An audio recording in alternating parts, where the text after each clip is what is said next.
Dubai air ഷോയ്ക്കിടെ തേജസ് വിമാനം തകരുന്നതിന്റെ കൂടുതൽ ദൃശ്യങ്ങൾ പുറത്തു വന്നു. ആദ്യ റൗണ്ട് അഭ്യാസം പൂർത്തിയാക്കിയതിന് പിന്നാലെയാണ് വിമാനം തകർന്നു വീണത്. ആ വിഷയിലേക്ക്, ആ ദൃശ്യങ്ങളിലേക്ക്.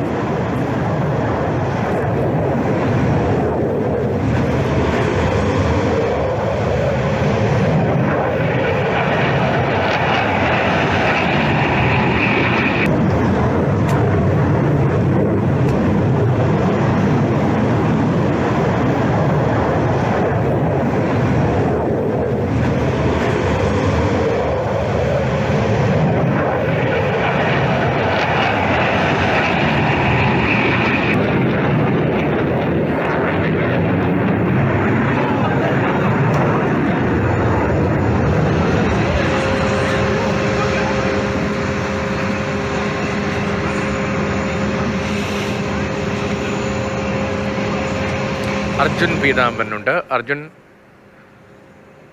ഒരു പുതിയ ദൃശ്യം കൂടി വരികയാണ്.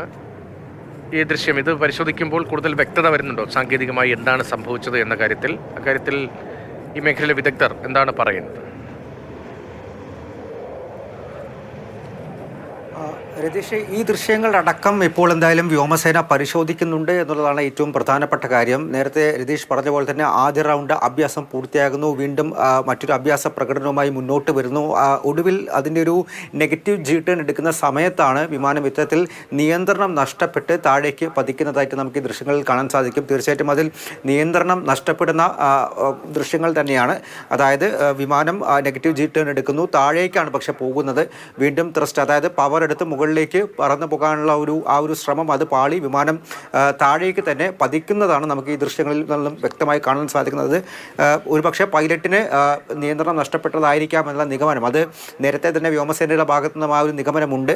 ഒന്നുകിൽ ഒരു പവർ ലോസ്, അതല്ലെങ്കിൽ നിയന്ത്രണത്തിലുണ്ടായിട്ടുള്ള പിശക്.